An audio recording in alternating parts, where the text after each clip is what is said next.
An alarm tripped on one of our honeypots, a decoy server intentionally left vulnerable on the internet to study how attackers operate. Someone had just gained root access, grabbing absolute control over the system. Usually, when an intruder gets this level of access, they immediately start rummaging for databases, user credentials, or financial records. This operator ignored all of that. They didn't steal a single byte of sensitive data. Instead, they opened the terminal and typed a single command. They changed the server's root password to a completely randomized complex string. The moment that command executed, the rightful owners of the server were locked out of their own infrastructure. This is a hostile eviction. The attacker didn't want the data inside the house. They wanted to claim the digital real estate itself, to fight a highly competitive, invisible turf war. We filed this as case FLNK 20260317.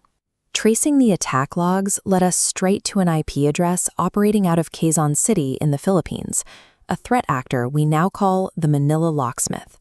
The Locksmith battered the server's perimeter. They executed exactly 488 strikes against port 22 using a dictionary attack, which is an automated method of rapidly testing passwords from a preloaded list. They didn't try thousands of random words. They brought a highly optimized ring of just 9 specific credential pairs, specifically chosen because they are the default logins for poorly configured Internet of Things devices and web routers. On the 488th attempt, the barrier gave way.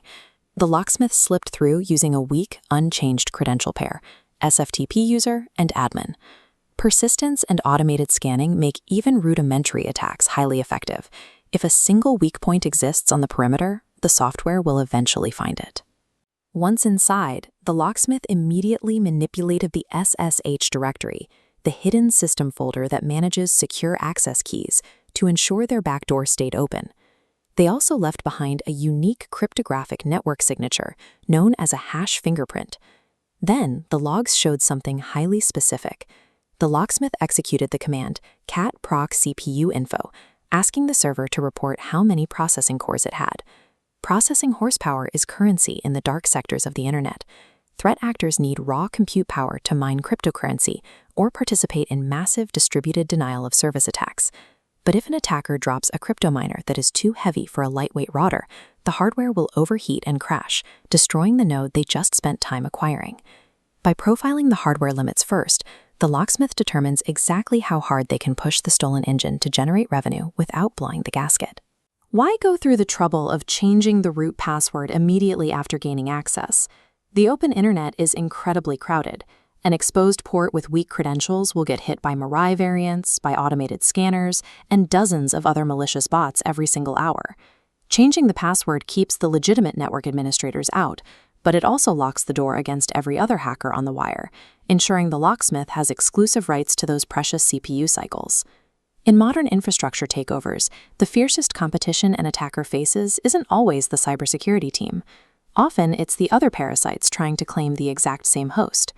With the doors welded shut, the Locksmith finally delivered their payload, a known resource-heavy executable flagged by multiple security vendors, designed to burn out the processors they had just finished counting. For actors like the Locksmith, the goal isn't quiet persistence or data siphoning.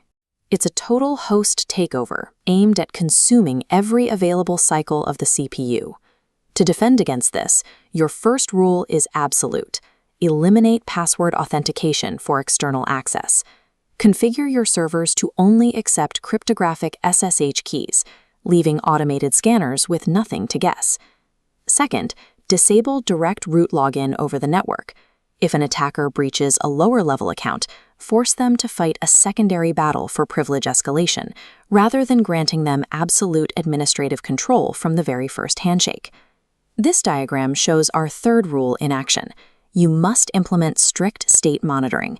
The etc/shadow file stores your encrypted user passwords. Any unexpected modification to this file should instantly trigger a massive red flag in your security dashboard. By implementing rigorous security hygiene, you don't just build a stronger lock, you remove the keyhole entirely, closing the case on the Manila Locksmith and keeping your digital turf firmly in your own hands.